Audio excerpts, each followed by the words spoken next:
कहते हैं कि दुनिया में मन सबसे ज्यादा शक्तिशाली चीज होता है। अगर किसी चीज को तुम पूरे मन से चाह लो तो तुम उसे हासिल कर सकते हो।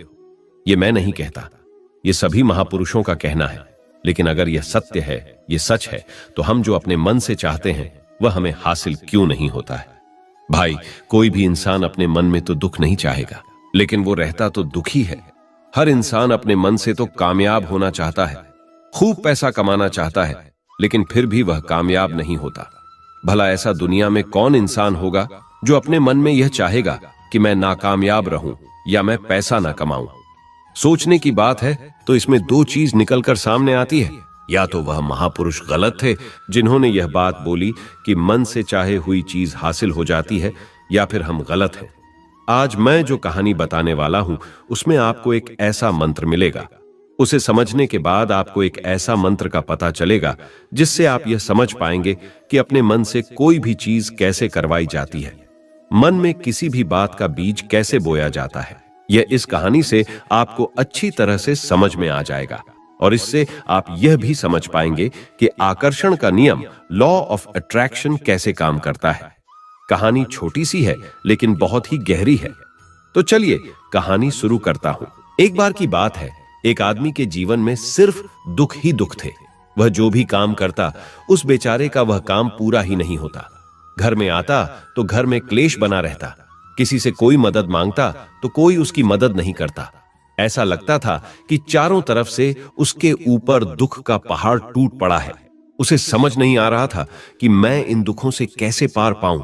वह दिन रात यही सोचता रहता था कि अपने दुखों से छुटकारा कैसे पाना है। इसी कारण से वह रात में सो भी नहीं पाता था। उसकी आंखों के नीचे बड़े बड़े काले घेरे बन गए थे, जो इस बात का प्रतीक थे कि वह आदमी कितना दुखी है और कितना चिंतित है। कभी कभी तो उसके मन में आत्महत्या करने के भी ख्याल आते थे, लेकिन अपने परिवार की चिंता करके वह यह कदम नहीं उठा पाता। वह इतना दुखी हो गया कि उसने निर्णय किया कि वह इन दुखों से छुटकारा पाकर ही रहेगा। इसके लिए चाहे उसे कितनी ही मेहनत करनी पड़े, कुछ भी करना पड़े, चाहे अंगारों पर चलना पड़े, लेकिन इन दुखों से छुटकारा हासिल करके रहेगा। ऐसे ही एक दिन उसने अपने मित्र से पूछा कि मैं अपने जीवन को कैसे सुधारें। उसके मित्र ने उसे बताया कि तुम किसी बाबा के पास जाओ।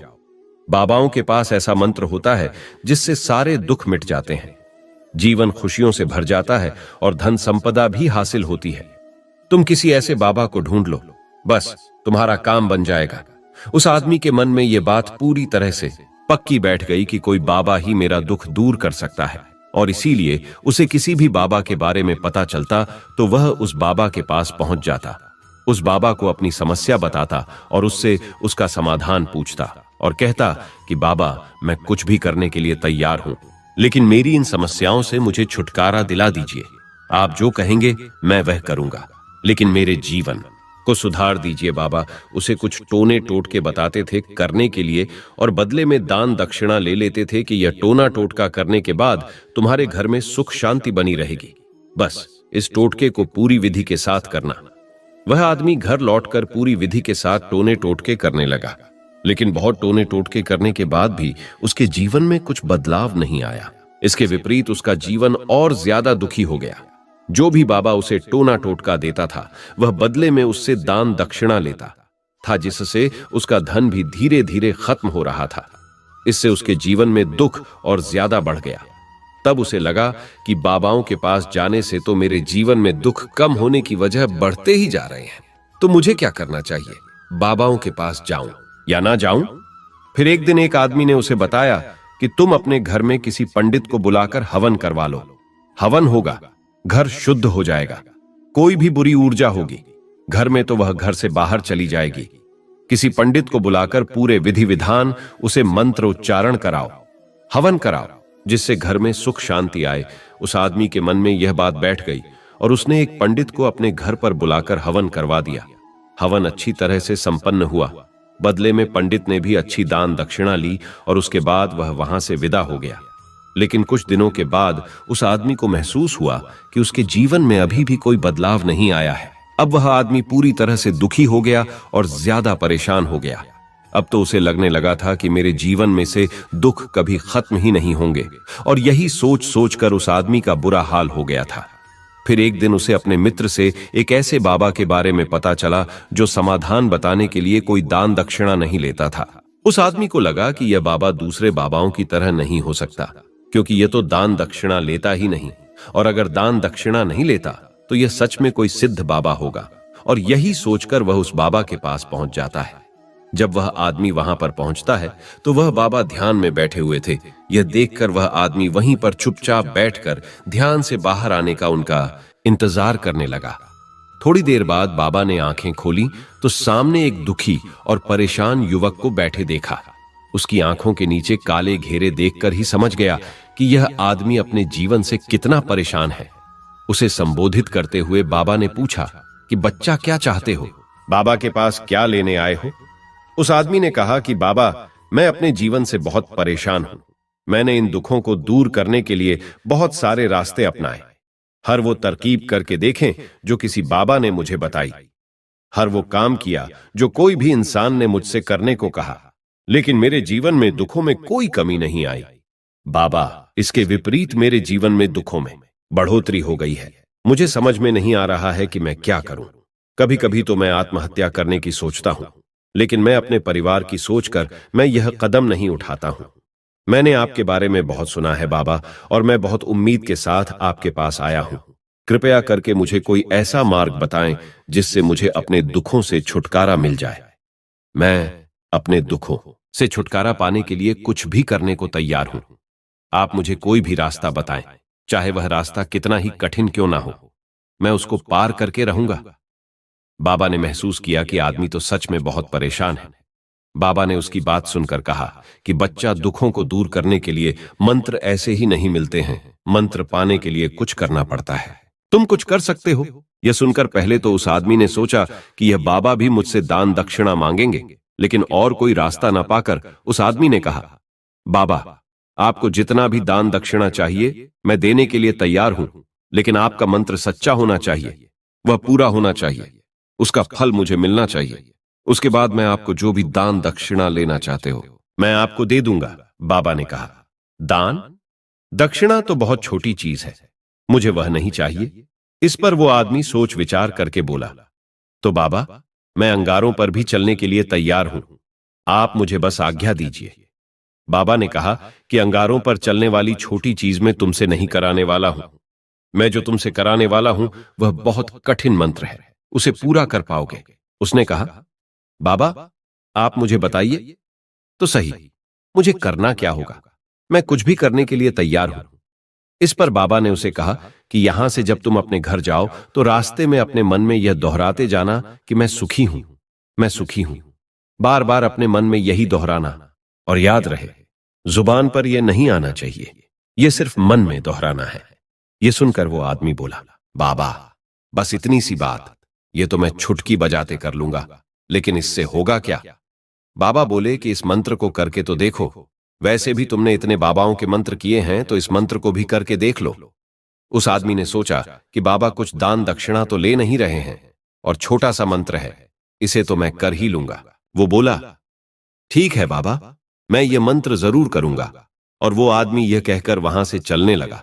लेकिन जैसे ही वह चलने लगा, पीछे से बाबा ने बोला कि बच्चा, एक बात याद रखना, जब तुम ये मंत्र अपने मन में दोहराना तो तुम्हारे मन में बंदर के विचार नहीं आने चाहिए, बंदर का ख्याल भी नहीं आना चाहिए, तो ही ये मंत्र सिद्ध होगा।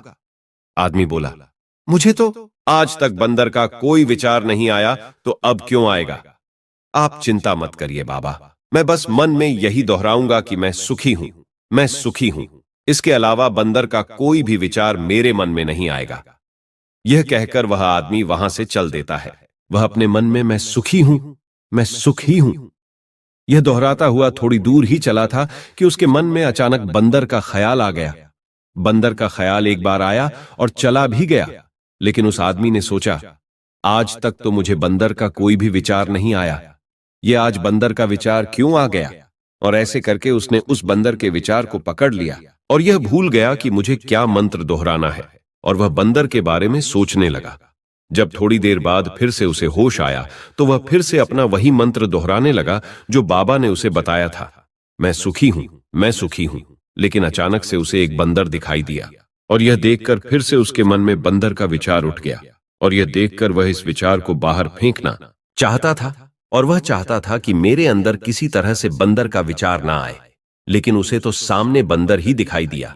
ऐसे ही जद्दोजहद करते करते घर पर पहुंचा, और घर पर पहुंचने के बाद अपनी पत्नी को कहा कि हे बंदरिया, मुझे खाने में बंदर परोस दो। और जब उसे एहसास हुआ कि उसने क्या बोल दिया, तो वह अपने बाल नोचने लगा और दीवारों में सर मारने लगा कि आज तक मुझे बंदर का कोई भी विचार नहीं आया, और आज मुझे यह क्या हो गया है कि मुझे हर जगह बंदर ही बंदर नजर आ रहे हैं। यह कैसी माया है। यही सोच सोच कर वह आदमी रात भर सो नहीं पाया।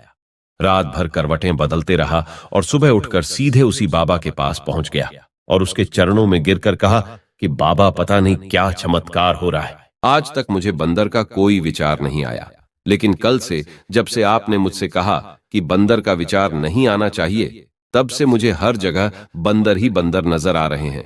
उस आदमी ने कहा कि बाबा, मुझे तो आपके पीछे पेड़ पर बैठा बंदर केले खाते हुए दिखाई दे रहा है। यह हो क्या रहा है बाबा? यह सुनकर बाबा हंसने लगे। हाँ हाँ हाँ हाँ, बच्चा, मन का जाल एक ऐसा जाल है जिसे समझ पाना इतना आसान नहीं है। बंदर तो तुम्हारे रास्ते में पहले भी आते थे। जब तुम मेरे पास आए थे तो इन्हीं पेड़ों पर यह बंदर घूम रहे थे, लेकिन तब तुम्हारे ध्यान में यह बंदर नहीं था। तब तुम्हारे ध्यान में सिर्फ दुख थे। इसके बाद बाबा ने उसे बताया कि बच्चा, हम जिस चीज से भी दूर भागना चाहते हैं, वही चीज हमारे मन में बहुत गहरे में प्रविष्ट हो जाती है और हमारे अंतर मन में समा जाती है। असल में हम जिस चीज से छुटकारा पाना चाहते हैं, उससे छुटकारा इसीलिए पाना चाहते हैं कि वह हमारे साथ बहुत गहरे से जुड़ी हुई है, और हम जितना ही उससे छुटकारा पाना चाहते हैं, वह उतनी ही गहरी हमारे मन में बैठती चली जाती है और आखिरकार हमारे अंतर मन में छा जाती है। ऊपर से तो हम चाहते हैं सुखी होना, कि मैं सुखी हूं, सुखी हूं। हमारे होंठ भी यही बोलते रहते हैं, लेकिन हमारे मन में दुख समाये होते हैं। हमारे विचारों में, हमारे मन में दुख ही दुख दिखाई देते हैं। इसीलिए अपनी जुबान से बार बार ये बोलने से कि मैं सुखी हूं, मैं सुखी हूं, हम सुखी नहीं होंगे जब तक ये मंत्र हमारे अंतर मन में प्रविष्ट नहीं होगा। इस पर उस आदमी ने पूछा कि बाबा, लेकिन यह मंत्र हमारे अंतर मन में प्रविष्ट कैसे होगा? यह सुनकर बाबा ने कहा कि बच्चा, अपने दुखों से लड़ना बंद कर दो। जब तक तुम अपने दुखों को दूर करने की सोचते रहोगे, तब तक वो दुख तुमसे चिपके रहेंगे। तब तक वो दुख तुम्हारे अंतर मन पर अपना राज बनाए बैठे रहेंगे, और जिस दिन तुम उन दुखों के बारे में सोचना ही छोड़ दोगे, उन दुखों से छुटकारा ही नहीं पाना चाहोगे, उसी दिन से तुम्हारे जिंदगी से दुख गायब हो जाएंगे। क्योंकि किसी भी चीज से छुटकारा पाने के लिए हमें उस चीज के बारे में सोचना पड़ता है, और हम जितना ही उस चीज के बारे में सोचते हैं, वह उतनी ही गहरी हमारे मन में प्रविष्ट होती चली जाती है। हम अधिकतर समय दुखों के बारे में ही सोचते हैं। हम यही सोचते हैं कि हमारे जीवन में दुख है और हमें इससे छुटकारा पाना है। इसी वजह से बार बार सोचने से वो दुख हमारे अंतर मन में प्रविष्ट हो जाते हैं और हमें एहसास भी नहीं होता। इसीलिए अगर तुम दुखों से छुटकारा पाना चाहते हो, तो दुखों से छुटकारा पाने के बारे में सोचना छोड़ दो। तुम्हें दुखों से छुटकारा मिल जाएगा। अक्सर आदमी धूम्रपान छोड़ना चाहता है, शराब छोड़ना चाहता है, सुबह अपने आप से यह वादा करता है कि मैं कोई भी गलत काम नहीं करूंगा, लेकिन शाम को जब लौटता है तो नशे में चूर होकर लौटता है। ऐसा क्यों होता है? जो हम सोच रहे हैं वह पूरा कर ही नहीं पा रहे हैं। असल में हम उस चीज को बहुत ज्यादा तवज्जो दे रहे हैं, उस चीज को बहुत ज्यादा अहमियत दे रहे हैं। जब भी हम उस चीज को छोड़ने के बारे में सोचते हैं, तो हम उसकी इंपॉर्टेंस यानी कि विशेषता और ज्यादा बढ़ा देते हैं। हमारा मन उस चीज के बारे में जितना ज्यादा सोचेगा, शराब या धूम्रपान छोड़ने के बारे में जितना ज्यादा सोचेगा, हमारा मन उतना ही उस चीज के पीछे ज्यादा भागेगा। हमें उस चीज से लड़ना नहीं है, बल्कि बिना सोचे गुजर जाना है। और अगर हम इस मंत्र को समझ लेते हैं, तो हम अपने जीवन में जो भी पाना चाहते हैं, उसे अपने अंतर मन में डाल सकते हैं। और एक बार वो लक्ष्य हमारे अंतर मन में बैठ जाता है, तो फिर सफलता पाने में कोई समस्या नहीं आती, कोई दिक्कत नहीं आती।